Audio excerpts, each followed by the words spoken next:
Hello guys, welcome to our YouTube channel Biri study classes. दोस्तों आज हम आपके लिए लेके आए न्यू टॉपिक और दोस्तों ये टॉपिक बहुत ही ज्यादा इम्पोर्टेंट है सभी एग्जाम्स के लिए। तो दोस्तों आप एग्जाम्स की तैयारी कर रहे हैं और विभाज्यता के नियम, ये जो टॉपिक है हमारा बहुत ज्यादा इम्पोर्टेंट है। कैसे है दोस्तों, तो विभाज्यता होती क्या है और नंबर सिस्टम के अंदर इसे हम क्यों पढ़ते हैं। दोस्तों ये इम्पोर्टेंट इसलिए क्योंकि इस नियम के द्वारा हम किसी भी संख्या में बिना भाग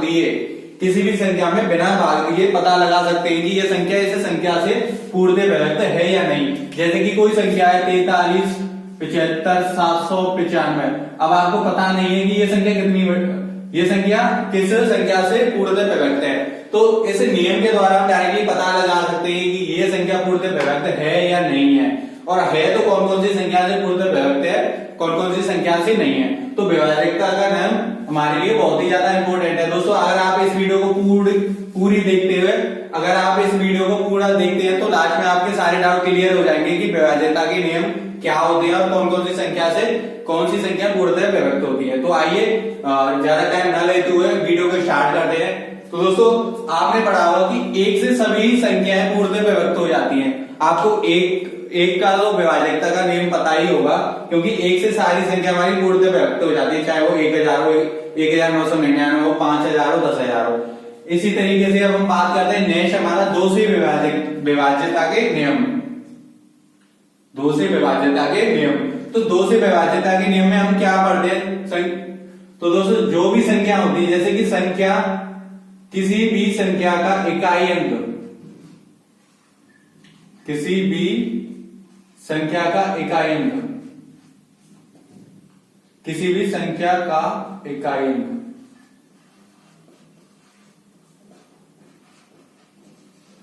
किसी भी संख्या का इकाई अंक क्या होना चाहिए, 0, 2, 4, 6, 8। ये संख्या अगर किसी भी संख्या में ये जो संख्याएं हैं मैंने लिखी है 5, अगर ये इकाई अंक पाए जाते हैं तो वो संख्या दोस्तों 2 से पूर्णतः विभक्त हो जाएगी, मतलब 2 से पूर्णतः विभक्त होगी।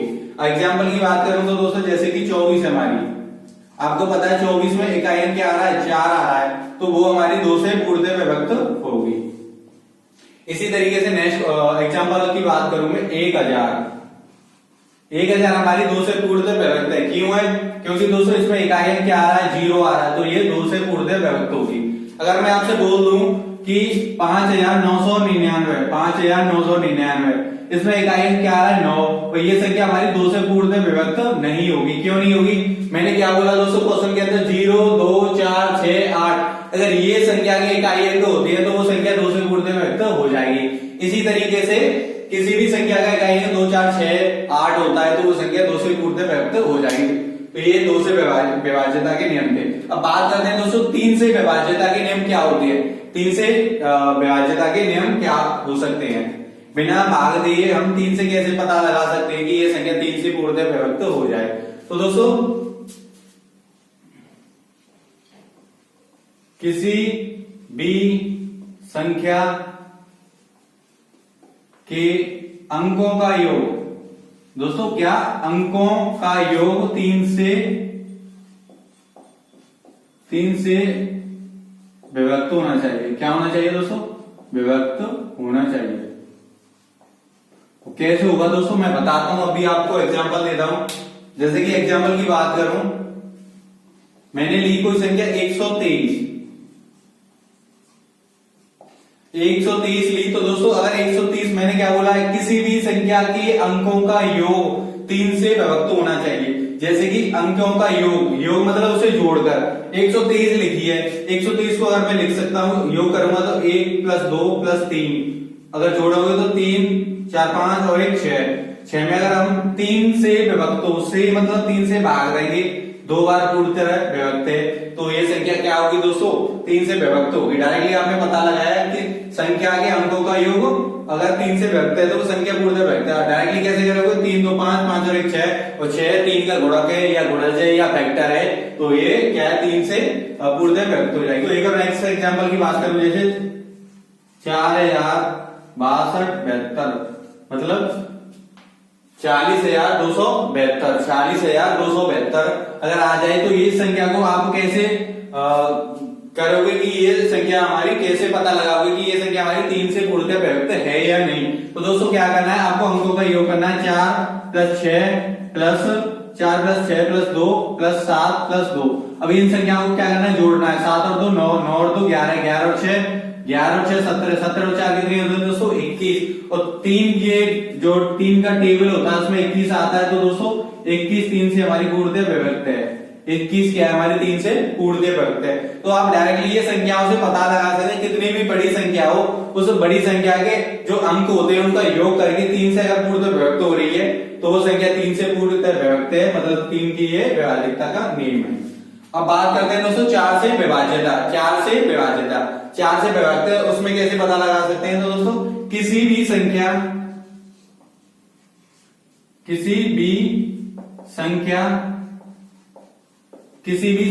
के अंतिम 2 अंकों में 4 से भाग जाना चाहिए। 4 से क्या जाना चाहिए दोस्तों, भाग जाना चाहिए। तो दोस्तों बात करें 4 से विभाज्यता के लिए, तो किसी भी संख्या के अंतिम 2 अंकों में 4 से भाग जाना चाहिए। और या दूसरी बात करें तो संख्या के जो अंतिम 2 अंक होंगे, 2 अंतिम अंक उनमें 0 0 होना चाहिए। दोनों अंक क्या होने चाहिए दोस्तों, 0 होने चाहिए। उन संख्या में क्या है 4 से पूर्णतः विभक्त हो जाते हैं। कैसे, एग्जाम्पल की बात करूं तो दोस्तों एग्जाम्पल जैसे मैं एग्जाम्पल पहले की बात करता हूं, जैसे कि हमारी 1000 है। 1000 है। अब 1000 में आप डायरेक्टली आपको पता है कि 1000 हमारी 4 से पूर्णतः विभक्त हो जाती है। और मैंने बताया कि लास्ट के दोनों अंक 0 हों, भले दोनों अंक 0 हो, ये भी 0 तीसरी, पर इससे कोई फर्क नहीं पड़ता, ये पूरी 4 से पूर्णतः विभक्त हो जाएगी। कितनी बार होगी दोस्तों, 250 से आपको बताइए। 250 चौकी 1000 या 1000। इसी तरीके से आपको और पता लगाना है, जैसे कि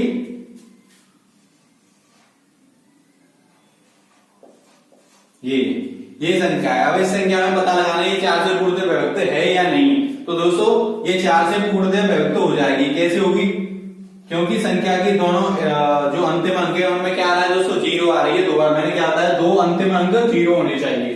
तो दोनों अंतिम अंक हमारे 0 है। अगर डिवाइड हो गए तो ये 2 टाइम्स कटेगा, ये कटेगा दोस्तों आपका 48 12 और 2 बची और ये 5 से। तो इस तरीके से ये पूर्णतः हमारा विभक्त हो जाएगा। अगर आप बात करें नेक्स्ट हमारा एग्जांपल, तो दोस्तों जैसे कि 216 8, इस संख्या में आप कैसे पता लगाओगे कि ये संख्या हमारी 2 से पूर्णतः विभक्त है या नहीं। तो आपको क्या करना है, अंक लास्ट की दोनों संख्या देखनी है। लास्ट की दोनों संख्या देखनी है, अगर वो 4 से पूर्णतः विभक्त हो रही हैं तो समझ जाओ। तो लास्ट की दोनों संख्या क्या है हमारी 68 में 4 से जाएंगे तो 16 चौक क्या होता है दोस्तों, 16 चौक क्या होता है 64, और 17 चौक क्या होता है 17 चौक होता है दोस्तों 68। तो ये हमारी संख्या 4 से पूर्णतः विभक्त होगी। दोस्तों अगर नहीं है आपको तो आप चेक कर सकते हो। इसी तरीके से अगर 5 से विभाज्यता के नियम क्या होते हैं, तो दोस्तों 5 से विभाज्यता के नियम होते हैं कि संख्या के इकाई अंक, किसी भी संख्या के इकाई अंक, किसी भी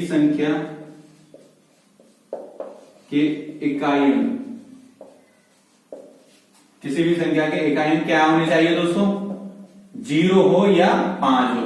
ये अगर आते हैं किसी भी संख्या के इकाई अंक 0 और 5 होते हैं, वो संख्या हमारी 5 से पूर्णतः विभक्त हो जाती है। आप डायरेक्टली बिना भाग दिए पता लगा सकते हैं कि ये संख्या 5 से विभक्त है या नहीं। जैसे कि एग्जांपल की बात करूं मैं, जैसे कि एग्जांपल लिया मैंने कोई 5335 50, ये एग्जांपल लिया और मैंने पूछा ये संख्या 5 से पूर्णतः विभक्त है।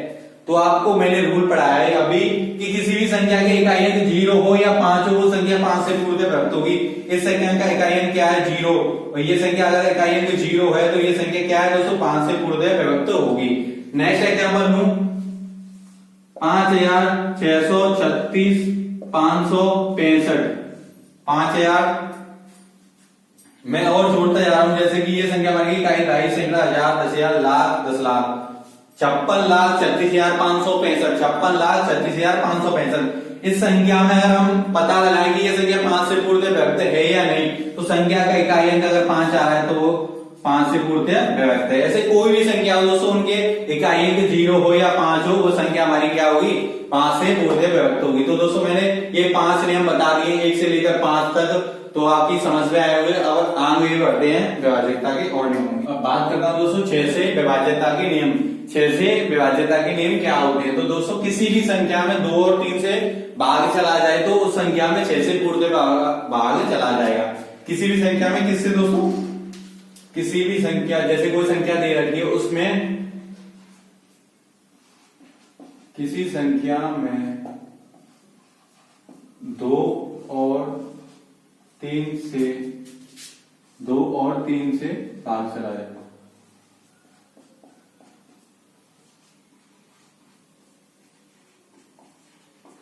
अगर किसी संख्या में 2 और 3 से भाग चला जाता है तो उस संख्या में क्या है दोस्तों, 6 से भाग चला जाता है।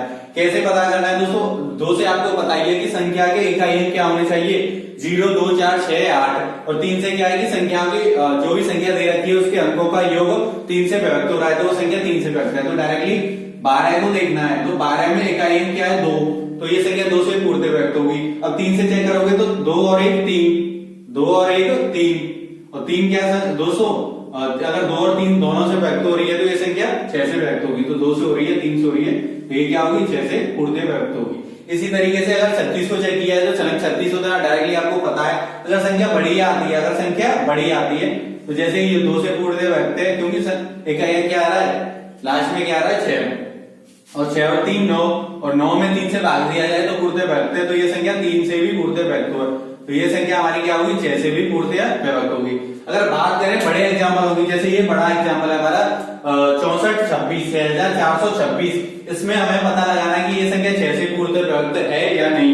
तो क्या करोगे दोस्तों, आप 6 से पूर्णतः विभक्त है तो चेक करोगे, 2 से है और 3 से है तो 6 से भी होगी। तो आपको क्या करना है, अगर इकाई अंक 6 है तो ये 2 से तो पूर्णतः विभक्त हो गई। अब बात करनी है, पता करनी है हमें 6 की, मतलब 3 की पता करनी है हमें, तो क्या करेंगे, 6 और 6 12 और 4 और 2 6 और 6 18, तो 3 से पूर्णतः विभक्त है, तो ये संख्या 3 से भी पूर्णतः विभक्त है, तो ये क्या होगी, 6 से भी विभक्त हो जाएगी। इसी तरीके से अब इसे पता लगाएंगे तो दोस्तों क्या करना है, आपको चेक करना है 2 और 3 से है, अगर इकाई अंक 2 8 आ रहा है, 0 2 4 6 8 आ रहा है, वो संख्या 2 से पूर्णतः विभक्त होती है, तो ये भी होगी। अब पता करना है हमें 3 से, क्योंकि जो हमारी विभाज्यता का नियम है, किसी संख्या में 2 और 3 से भाग चला जाए, तो 2 से चेक कर लिया, 3 से करेंगे। 3 के क्या है, सभी संख्याओं को क्या कर लेते हैं, सभी अंकों को क्या करते हैं, जोड़ते हैं, और जोड़ने के बाद 3 से भाग देते हैं। अगर भाग चला जाता है पूरा तो वो संख्या 3 से विभक्त है। तो 8 और 4 12, 12 और 6 18 और 2 20, 20 कंप्लीट हो गया दोस्तों। 6 और 4 10, 10 20 में 10 जोड़ेंगे 30 और 3 33। अगर 33 में अगर आप 3 से भाग देंगे तो क्या होगा दोस्तों, 11 3 33, तो ये संख्या 3 से भी पूर्णतः विभक्त हो जाएगी। इसी तरीके से अगर संख्या को चेक किया है तो ये 6 से पूर्णतः विभक्त हो जाएगी। तो ये क्या है दोस्तों, हमारा 6 से विभाज्यता का नियम है। अब बात करते हैं दोस्तों हमारा नेक्स्ट 7 से विभाज्यता के नियम। 7 से विभाज्यता के नियम क्या कहते हैं दोस्तों, 7 से विभाज्यता के नियम कहते हैं दोस्तों, पहले आपको मैं डायरेक्टली बता दे रहा हूं 7 से विभाज्यता के नियम क्या होते हैं। कोई एक अंकीय संख्या, एक अंकीय संख्या, एक अंकीय संख्या 6 बार लिखी हो, एक अंकीय संख्या दोस्तों कितनी बार लिखी हो, 6 बार, उसमें 7 से पूर्णतः भाग चला जाता है, जैसे कि 5 5 5 5 5 5 3 और 3 6, ये 6 बार लिखी गई है दोस्तों। इसमें क्या है, 7 से पूर्णतः भाग चला जाएगा। जैसे कि नेक्स्ट एग्जांपल बात करूं कि 1 1 1 1 1 1, 3 और 3 6 बार लिखी गई है। एक ही अंकीय संख्या, क्योंकि दोस्तों एक अंक है वो बार बार रिपीट हो रहा है इसमें, तो इसमें 7 से पूर्णतः भाग चला जाएगा। अब बात करूं दूसरा पॉइंट हमारा क्या है, ये हमारा पहला पॉइंट हो गया। दूसरा पॉइंट बात करूं कि 2 अंकीय संख्या, 2 अंकीय संख्या,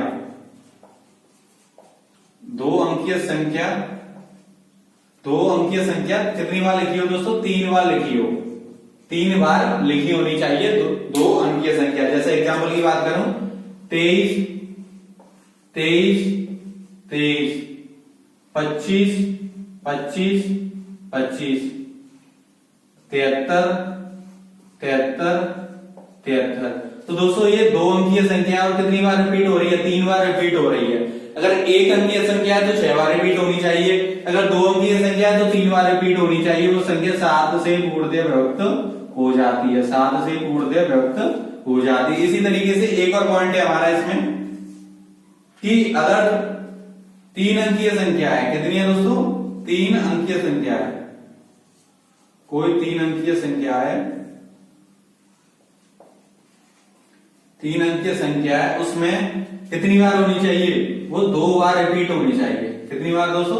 2 बार रिपीट होनी चाहिए। एग्जाम्पल की बात करूं, जैसे कि कोई 3 अंक की संख्या है 437, 437, तो कितनी बार रिपीट है दोस्तों? 2 बार है, 437, 437, 585, 581, फिर 581, कितनी बार है दोस्तों? 2 बार रिपीट है। तो ये संख्या क्या होंगी दोस्तों? 7 से पूर्णतः विभक्त हो जाएंगी। अगर 1 अंकीय संख्या है तो दोस्तों 6 बार होनी चाहिए, 1 अंक की संख्या 6 बार होनी चाहिए, 2 अंक की संख्या 3 बार होनी चाहिए, और 3 अंक की संख्या है तो 2 बार होनी चाहिए। मतलब टोटल इनका मल्टीप्लाई जो भी है जोड़कर 6 आना चाहिए, मतलब 6 बार। तो इसी तरीके से आपको मैंने 3 पॉइंट बता दिए 7 से विभाज्यता के नियम। अब बात करते हैं डायरेक्टली कोई आ जाती है, ये नहीं आते, और डायरेक्टली कोई इस तरीके से कोई संख्या आ जाती है और उसमें पता लगा कि ये संख्या 7 से पूर्णतः विभक्त है या नहीं। तो दोस्तों नोट कर लें आप, मैं अभी इसको मिटा दूंगा। जैसे कि ये हमारा एग्जाम्पल है 812। अब इसमें क्या करना है दोस्तों? 812 में क्या करना है मैं बताता हूं रूल क्या है वो, कि संख्या के इकाई अंक में, संख्या के इकाई अंक में आपको क्या करना है? 5 से मल्टीप्लाई करना है। संख्या का जो इकाई अंक है 812 में आपको इकाई अंक दिख रहा होगा, कितना है दोस्तों? 2। उसमें क्या मल्टीप्लाई करना है? 5 का, बस इकाई अंक में करना है। 5 दूनी 10, वो क्या करना है? जो आएगा मल्टीप्लाई करने के बाद आ रहा है जैसे 10, वो क्या करना है? 10 आपको बची हुई संख्या के नीचे लिखना है, बची हुई संख्या के नीचे आपको क्या करना है? लिखना है। अगर इसे जोड़ोगे तो 1 और 8 और 1 9, 8 और 1 9, और 9 में अगर आप 7 से भाग देंगे दोस्तों, 9 में 7 से भाग देंगे तो 13 सत्ते कितने होते हैं दोस्तों? 91 होते हैं। तो 13 से 7 से ये क्या हो गई? पूर्णतः विभक्त हो गई। जो हमारा जो ये लॉजिक है दोस्तों, ये क्या है कि संख्या में, संख्या के इकाई अंक में, संख्या के इकाई अंक में किससे संख्या के इकाई अंक में 5 से गुणा करने पर, 5 से गुणा करने पर शेष संख्या में जोड़ने पर वह संख्या, शेष संख्या में जोड़ने पर वह संख्या 7 से विभक्त हो जाएगी। क्या है हमारा लॉजिक दोस्तों? आपको दिख रहा होगा कि जो हमारा इकाई अंक, मैंने क्या बोला? संख्या के इकाई अंक में 812 में आपको इकाई अंक दिख रहा है 2, फिर क्या बोला मैंने कि 5 से गुणा करने पर, 2 में अगर 5 से गुणा करेंगे तो 10 आएगा। फिर क्या बोला मैंने? शेष संख्या में जोड़ने पर, तो 10 को क्या कहा हमें? शेष संख्या कितनी बची? 81, क्योंकि 2 में तो मल्टीप्लाई कर ही दिया। 81 में अगर 10 जोड़ेंगे तो दोस्तों 91, जोड़ने पर वह संख्या 7 से पूर्णतः विभक्त हो जाती है। अगर 91 में 7 से भाग देंगे तो 13 सत्ते 91, और 91 हमारी पूर्णतः विभक्त हो गई।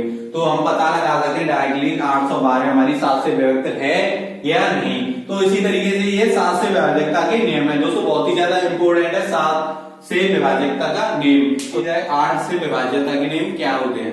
तो 8 से जो विभाज्यता के नियम होते हैं दोस्तों, किसी भी संख्या के, किसी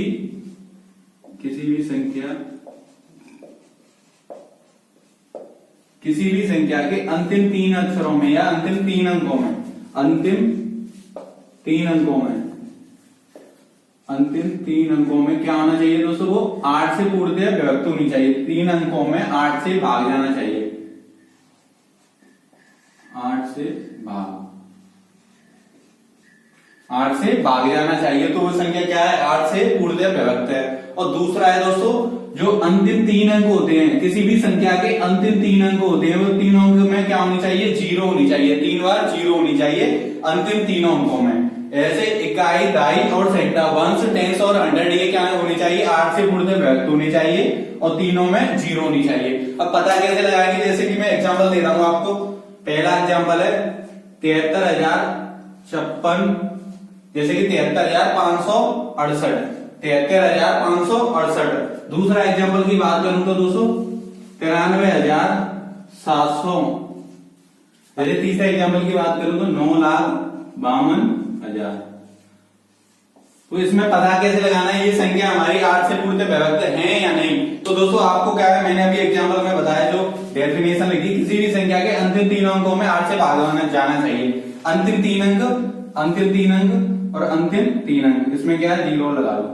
अंतिम 3 अंक हो गए। अब इसमें चेक करना है कि इन तीनों अंतिम जो 3 अंक है 568, इसमें 8 से भाग जा रहा है या नहीं। तो 68, 56 और 8 एकम 8, तो 71 बार 8 से भाग जा रहा है, तो ये संख्या हमारी क्या है, 8 से पूर्णतः विभक्त है। इसमें कैसे पता लगाएंगे, अंतिम 3 अंक 0 होने चाहिए। अंतिम 3 अंक क्या होने चाहिए, हमारे 0 होने चाहिए। तो ये संख्या क्या है, 8 से पूर्णतः विभक्त है। इसमें भी अंतिम 3 अंक हमारे 0 होने चाहिए, ये संख्या 8 से पूर्णतः विभक्त है। और एक और एग्जाम्पल की बात करूं तो दोस्तों, जैसे कि दूसरा एग्जाम्पल है हमारा 94,848। अब इस संख्या में हमें पता लगाना है कि ये संख्या हमारी 8 से पूर्णतः विभक्त है या नहीं। तो अंतिम 3 अंकों को देखना चाहिए। अंतिम 3 अंक में 8 से भाग जा रहा है, तो 8 एकम 8 और 8 सिंगी 48, तो ये संख्या हमारी 8 से पूर्णतः विभक्त हो जाएगी। इसी तरीके से दोस्तों 1 से लेकर 8 तक के नियम आपको उम्मीद करता हूं कि समझ में आ गए होंगे। आगे बढ़ते हैं और विभाज्यता के नियमों की ओर। दोस्तों बात करते हैं हम नेक्स्ट हमारा 9 से विभाज्यता के नियम। 9 से विभाज्यता के नियम क्या होते हैं दोस्तों, किसी भी संख्या के अंकों का योग 9 से अगर पूर्णतः विभक्त होता है, अंकों का योग, संख्या के क्या करना है दोस्तों आपको, 9 से विभाज्यता के नियम, संख्या के अंकों का योग, जो संख्या दे रखी है, संख्या के अंकों का योग, संख्या के अंकों का योग 9 से विभक्त होना चाहिए।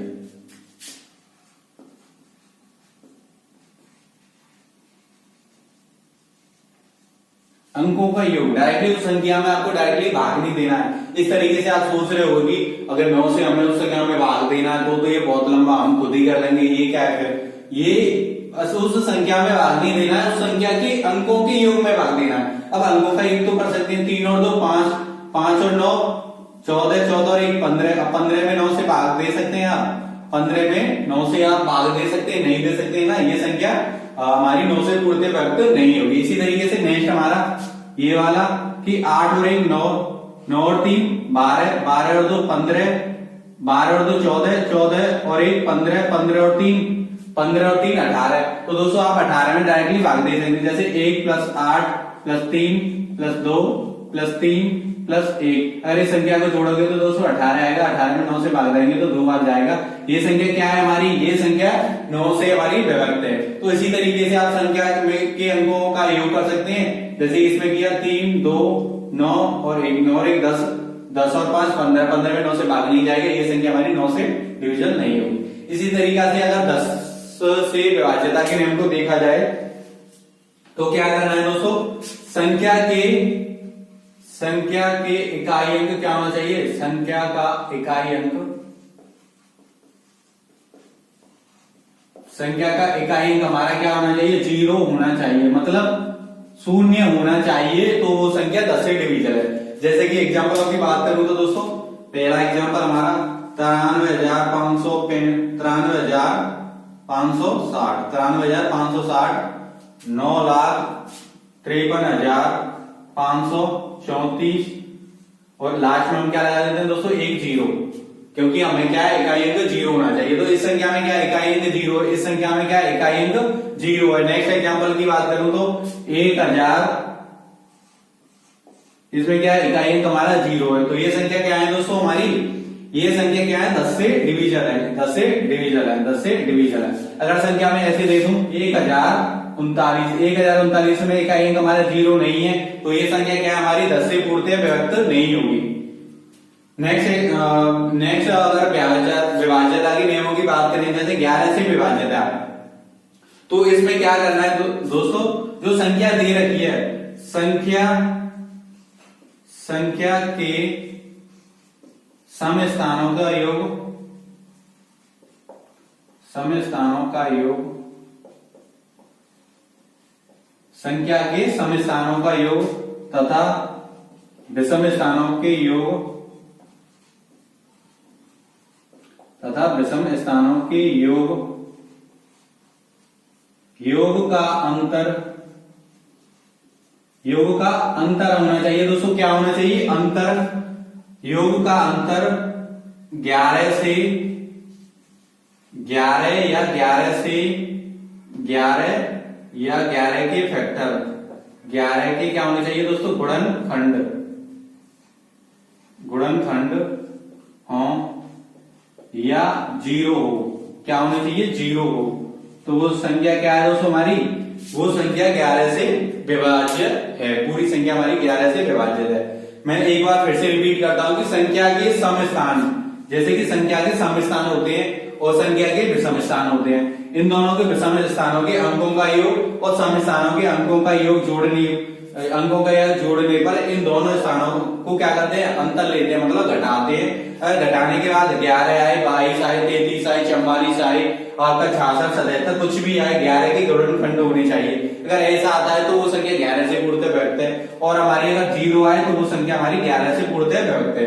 जैसे कि मैं एग्जाम्पल की बात करूं तो इसमें अगर सम स्थान लेते हैं दोस्तों, सम स्थान हमारा इकाई, दहाई, सैकड़ा, हजार, 10,000, 1, 2, 3, 4, 5। तो विषम स्थान बात करें तो 1, 3 और 5, ये हो गए हमारे विषम स्थान। अगर सम स्थानों की बात करें तो 2 और 4, तो 9 प्लस 2, ये क्या आ गए हमारे? सम स्थान हो गए। माइनस उसने बोला है कि विषम स्थान, तो विषम 1, 3 और 5, तो 4 यहां हमें जोड़ना है, 4 प्लस 5 प्लस 2। दोस्तों गलत संख्याओं को आपको नहीं जोड़ना है, आपको पता होना चाहिए कि सम स्थान कौन सी है, विषम स्थान कौन से है। विषम स्थान पता लगाने तो दोस्तों 1, 2, 3, 4, 5 होते हैं। इसमें 1 हो गया विषम, 3 हो गया विषम, 5 हो गया विषम, 7 हो गया विषम। इनके स्थानों पे आते हैं संख्या को जोड़े। 9 और 2 कितने हो गए दोस्तों? 11। 9 और 2 11, माइनस 4 और 5, 9 और 2 11। अगर दोनों को घटाते हैं 0 आ रही है तो वो संख्या हमारी 11 से विभक्त है, क्योंकि मैंने क्या बोला? 0 भी आनी चाहिए। जैसे नेक्स्ट बात करता हूं, इस वाले क्वेश्चन में हम पता लगाना है कि ये संख्या 11 से पूर्णतः विभक्त है या नहीं। तो क्या करना है आपको? सबसे पहले सम देखना है, सम स्थान कौन कौन से है और विषम स्थान कौन कौन से।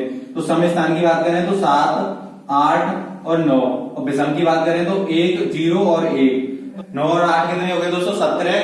9 और 8 17, 17 में 7 जोड़ेंगे, जैसे कि सम स्थान लें तो 9 प्लस 8 प्लस 7, और फिर क्या करना है? हमें अंतर करना है। अंतर किसका करना है? विषम संख्याओं का, विषम स्थानों का। 1, 0, 1, 1 प्लस 0 प्लस 1, ये सम, ये हो गया आपके विषम और सम का अंतर हो गया। और जोड़ेंगे तो 9 और 8 कितने हो गए दोस्तों? 17, 17 में 7 जोड़ेंगे 24, 24 माइनस के 1 और 0, 1 ही हो गया, प्लस 1 2। अगर 24 में से आप 2 घटाएंगे तो दोस्तों 22, और 22 क्या है दोस्तों? मैंने क्या बोला? 11 हो या 11 के क्या होने चाहिए? गुणनखंड। तो 11 का गुणनखंड ही तो है 22, 11 तो नहीं होता 22। तो ये संख्या क्या है हमारी? ये संख्या हमारी 11 से डिविजन है। तो इसी तरीके से आप पता लगा सकते हैं कि संख्या 11 से डिविजन है या नहीं। नेक्स्ट हमारा 12 से विभाज्यता के नियम। 12 से विभाज्यता के नियम क्या होते हैं दोस्तों? किसी भी संख्या में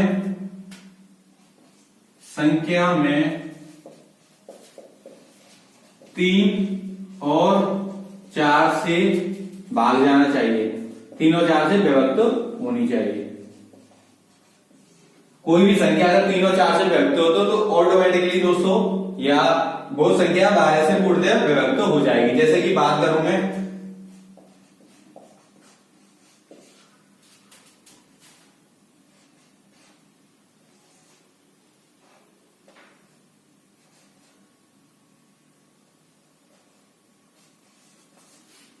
ये दोनों एग्जांपल लिए दोस्तों में। अब इसमें चेक करना है कि ये संख्या हमारी 12 से डिविजिबल है या नहीं। तो क्या करना है आपको? पहले चेक करना है 3 और 4 से। तो 3 और 4 का नियम क्या था? 4 का नियम था दोस्तों कि संख्या के जो इकाई और दहाई अंक है, अंतिम 2 अंक है, उनमें 4 से अगर भाग जा रहा है तो वो 4 से पूर्णतः विभक्त है। दोनों अंकों में 9 चौक 36, 4 से भाग जा रहा है तो ये संख्या 4 से डिविजिबल है। अब पता करना है कि ये संख्या 3 से डिविजिबल है, तो ये संख्या हमारी पूरी 12 से डिविजिबल हो जाएगी। तो हमें 3 से और चेक करना है। तो 3 से चेक करने का क्या था कि संख्याओं के सभी अंकों को योग कर लेते और उसमें 3 से भाग देते। तो 6 और 3 9, 9 और 1 10, 10 और 8 18, 18 में 3 से भाग जाता है दोस्तों, भाग जाता है क्योंकि 3 18 क्या है, 3 का फैक्टर है। तो ये संख्या 3 और 4 से पूर्णतः विभक्त है, तो ये संख्या क्या होगी दोस्तों 12 से पूर्णतः डिविजन हो जाएगी। अब नेक्स्ट बात करूं नेक्स्ट एग्जांपल की, तो मैंने क्या बोला था कि 4 से चेक करनी है, तो अंतिम इकाई और दहाई अंक क्या है 4 से डिविजन होने चाहिए, डिविजन होनी चाहिए। तो 4 से डिविजन है 20, 4 पंजे 20, तो ये 4 से तो चेक हो गई दोस्तों। अब क्या चेक करना है हमें 3 से और चेक करना है, कैसे करना है 3 से, तो क्या करना है आपको सभी संख्या के अंकों का योग करना है। तो 8 और 4 12 और 1 13, 13 और 2 15, और 15 में जीरो जोड़ोगे आप तो क्या हो जाएगा दोस्तों 15 ही आएगा।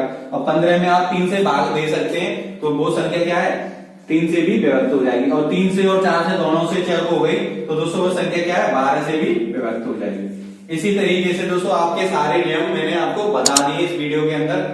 तो दोस्तों वीडियो आपको अगर अच्छी लगी हो तो मेरी वीडियो को ज्यादा से ज्यादा शेयर करें। इसी तरीके से नंबर सिस्टम के और भी पार्ट आपके लिए लाते रहेंगे, तो दोस्तों वीडियो को आप देखते रहें।